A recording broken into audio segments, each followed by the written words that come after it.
اس لیے بھی سب سے اہم نشست ہے کہ اس کی صدارت جو ہمارے شہر کے عادل عزیز اس شہر کے استاد اور ہمارے پرنسپل اور جو سٹی کالج کے رہے ہیں عبد المجید صدیقی صاحب، ان کے بارے میں بولوں گا کہ آج یہ جو محفلیں جو ہو رہی ہے شہر میں، جو شاعر اور ادیبوں کا شہر بولا جاتا ہے، یہ سب جو شہر جان کو جو دیا گیا ہے اس میں سے جو عبد المجید صدیقی صاحب ہے اس کے رول وہاں رہے ہمیشہ۔ سر کا میں اسٹوڈنٹ بھی رہا ہوں اور ساتھ میں اسٹاف میں بھی رہا ہوں۔ سر ہمیشہ سے ایسے محفلوں کے لیے ہمیشہ سے حوصلہ افزائی کرتے رہے، ہمیشہ سے اس میں پارٹیسپیٹ کرتے آئے، اور یہ ایسے لوگ ہیں جس کی وجہ سے مالیگاؤں کا نام شاعروں میں اور ادیبوں میں اور افسانہ نگاروں میں، اور سر یہ آپ لوگوں کی دین ہے جو اتنے اچھے قارئین آپ یہاں جو دیکھ رہے ہیں، جو اتنی ہیلدی تنقید بھی ہو رہی ہے اور اس کے اوپر سے بحث بھی ہو رہی ہے اور اس پہ تبصرہ بھی کیا جا رہا ہے، یہ ہمارے شہری میں دکھتا ہے۔ ہمارے شہر کے اندر یہ الحمدللہ اتنا اچھا ماحول بھی ہے، اور اردو کے لیے خاص طور سے میں پھر بولوں گا، ہر بار بولتا ہوں کہ یہ ماحول اردو کے لیے مالیگاؤں سے ہی زندہ ہے۔ اور سر یہ کافی دنوں کے بعد میں بہت اچھے افسانے سننے میں آئے۔ میں معذرت چاہتا ہوں کہ میں لیٹ ہو گیا، تھوڑا گھر کے والدہ کے کام کی وجہ سے میں ان کے ساتھ تھا، اس میں آنے میں تھوڑا سا لیٹ ہو گیا، اور بہت دنوں کے بعد میں اچھے افسانے سننے میں آئے، اور شاید یہ جیسے صدر منتخب کرتے ہیں ویسے افسانے آتے، شاید ایسا لگ رہا ہے مجھے۔ اس سے پہلے کے افسانے جو بین الاقوامی افسانے نگاروں کے تھے اتنے اچھے نہیں تھے، وہ یعنی ایسی محفل میں پڑھے جائے ایسے بھی افسانے نہیں تھے وہ۔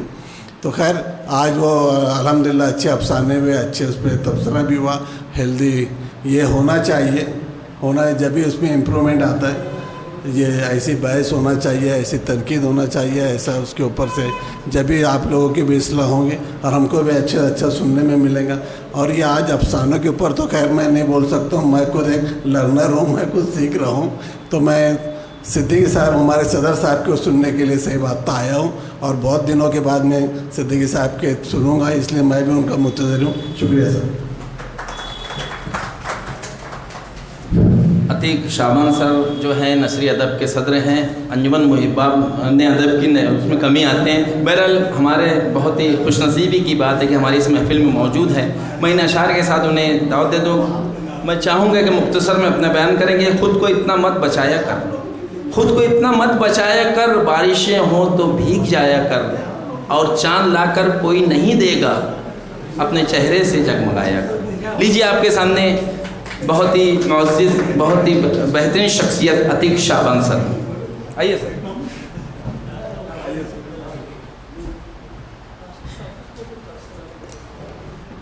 آج کی اس نشست کے صدر عبد المجید صدیقی صاحب، سرپرست رضوان صاحب، دیگر ممبران محبان ادب، السلام علیکم۔ میں یہاں جو ہے دو لفظ کہنے کے لیے کہا گیا، اس لیے میں یہاں آیا ہوا ہوں۔ یہاں نشے کی بات چل رہی تھی، اور نشے پہ کئی بلکہ 4 جو ہے وہ تخلیقات پیش کی گئی، افسانے پیش کیے گئے۔ تو ہم جو ہے شاہکار ادب کی طرف جاتے ہیں، اب کہ ایسے افسانے بہت کم لکھے گئے، نہیں لکھے گئے۔ آپ کفن جو پڑھ دیے، پریم چند کا جو افسانہ ہے وہ آزادی کے پہلے کا لکھا ہوا ہے، اس کے اندر جو کلائمیکس ہے، مادھو اور گیسو کے اندر مکالمے ہیں، وہ دل کو ہلا دینے والے جو ہے ان کے ڈائلاگس ہیں۔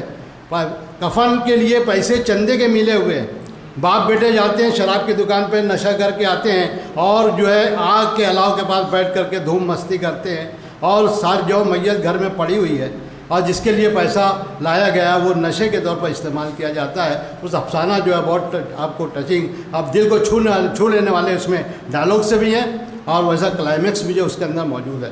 بہرطور انجمن محبان ادب نے جو یہاں پر سلسلہ شروع کیا ہے کہ عنوان کے تحت جو ہے وہ افسانے جو ہے وہ لکھوائے جائیں اور یہاں پڑھے جائیں، میں ان کو مبارکباد دیتا ہوں کہ ایک اچھی جو ہے قابل تقلید بات ہے کہ عنوان کے تحت بھی جو افسانے جو ہے لکھے جا سکتے ہیں اور اس طرح سے پیش کیے جا سکتے ہیں۔ بہرطور 4 افسانے جو پڑھے گئے، تو آج جو ہمارا نثری ادب ہے اس کو جو قائم کیا گیا ہے تو ایک ہی وجہ کہ بھائی ہمارے جو طلبہ ہیں وہ ان کی جو اردو درست ہو جائے اور اردو جو ہے صحیح طور پر وہ بولنے لگے، زبر زیر کا جو فرق ہے وہ سمجھنے لگے۔ لیکن ہم یہاں جو دیکھتے ہیں کہ ہمارے جو ٹیچرز بھی ہیں معذرت کے ساتھ میں وہ اپنے جو ہے زبان کے اندر اپنے بولنے کے اندر جو ہے بہت ساری غلطیاں کرتے ہیں. ان غلطیوں کو جو ہے ہم کو دور کرنا چاہیے اور اس کا ایک اچھا قدم محبان ادب کا بھی ہے اور نثری ادب کا بھی یہی مطمع نظر ہے کہ ہمارے اساتذہ کی زبان جو ہے وہ سدھر جائے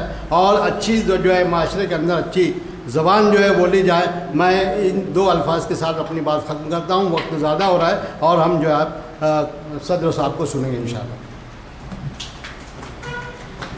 لیجئے جس کا انتظار تھا وہ گھڑی آ گئی ہے. وہ تو اعلان تو بعد میں بھی ہونے والا تھا, تو میں سوچ رہا تھا رسم شکریہ سے پہلے. تو لیجئے آپ کے سامنے آج کے ہمارے صدر پروفیسر عبدالمجید صدیقی سر, میں ان اشعار کے ساتھ انہیں آواز دوں گا کہ میں تیری آنکھ میں آنسوں کی طرح رہتا ہوں, میں تیری آنکھ میں آنسوں کی طرح رہتا ہوں, جلتے بجھتے ہوئے جگنوں کی طرح رہتا ہوں, اور سب تیرے چاہنے والے ہیں میرا کوئی نہیں, سب تیرے چاہنے والے ہیں میرا کوئی نہیں, میں تو اس ملک میں اردو کی طرح رہتا ہوں. لیجئے آپ کے سامنے پروفیسر عبدالمجید صدیقی صاحب.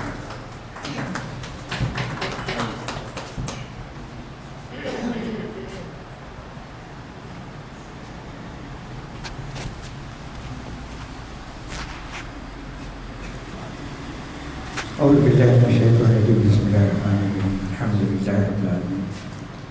الصلاۃ والسلام علی سید المرسلین وعلی آلہ وصحبہ اجمعین. عتیق شعبان سر, رضوان خان سر, انجمن محبان ادب کے ذمہ داران اور محترم حاضرین,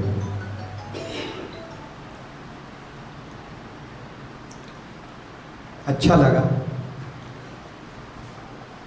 کہ آج کی اس محفل میں شرکت کا مجھے موقع ملا. اچھا اس لیے لگا کہ بہت ساری پرانی یادیں تازہ ہو گئیں. جس زمانے میں ہم لوگ براہ راست اس سے منسلک تھے اس ادارے سے, اور پھر ہمارا سالانہ گیدرنگ کا جو پروگرام ہوا کرتا تھا اس سے لگ کر ایسے ہی کچھ ادبی ثقافتی پروگرام ایک سلسلہ چلا. اس کی شروعات کرنے کا کریڈٹ ہمارے مرحوم دوست پروفیسر امان اللہ خان سر جاتا ہے, اور ہم لوگ بھی اپنے طور پر کوشش کیے کہ بھئی اس سلسلے کو ہم لوگ آگے بڑھاتے رہیں.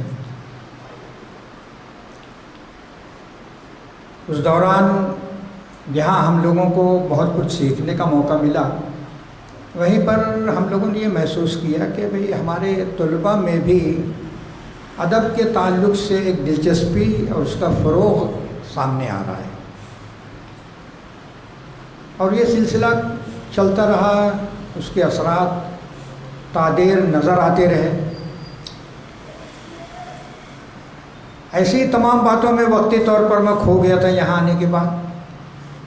شکر گزار ہوں آپ حضرات کا کہ آپ حضرات نے مجھے موقع دیا یہاں آ کر آپ لوگوں کے درمیان بیٹھنے کا اور اپنے ماضی کو یاد کرنے کا.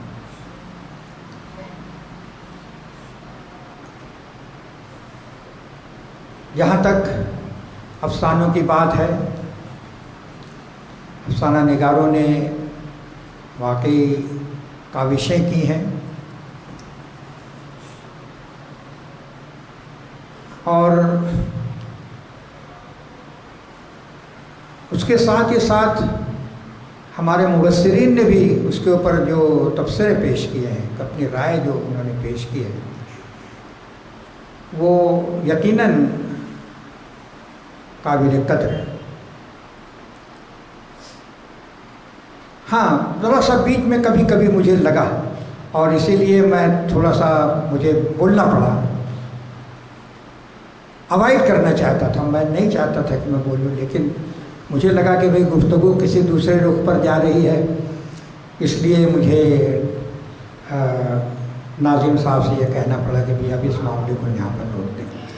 تبصرہ ہونا چاہیے, ذاتیات پر نہیں ہونا چاہیے کوئی بات. اور تبصرے پر تبصرہ یہ ذرا سا 2 نمبر کی بات ہو جاتی ہے.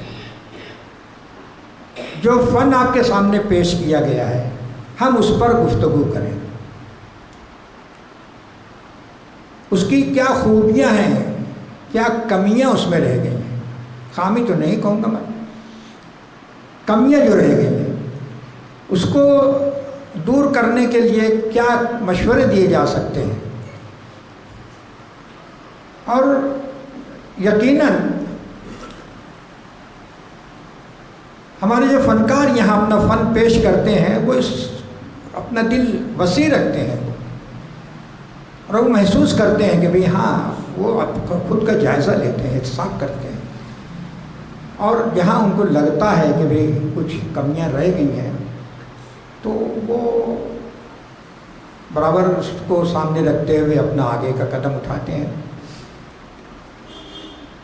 4 افسانے یہاں پر پیش کیے گئے.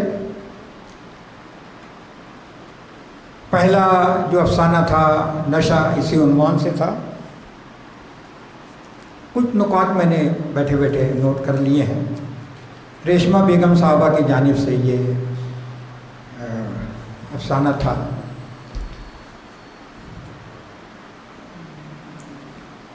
کاوش اچھی ہے,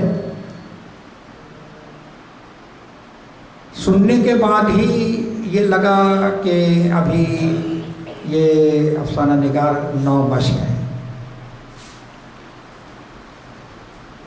اور ان کو ابھی بہت کچھ سفر ان کو آگے جاری رکھنا ہے. نشہ ایک ایسا عنوان ہے جس پر عموماً ٹریجیڈک اینڈ ہوتا ہے, المیہ ہوتا ہے, اختتام عام طور پہ.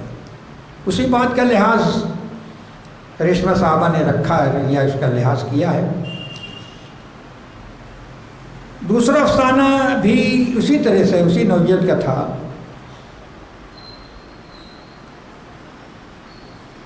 ایک بات میں خاص طور پر یہاں کہنا چاہوں گا کہ نشہ جو ہے وہ ہمیشہ نشہ کرنے والے کا تو ٹریجیڈک اینڈ ہوتا ہے, لیکن کچھ نہ کچھ اس میں مثبت زندگی کے اشارے بھی ہوتے ہیں. ابھی جیسے بعد کے 2 افسانوں میں اس چیز کو میں نے بہت خاص طور پر محسوس کیا.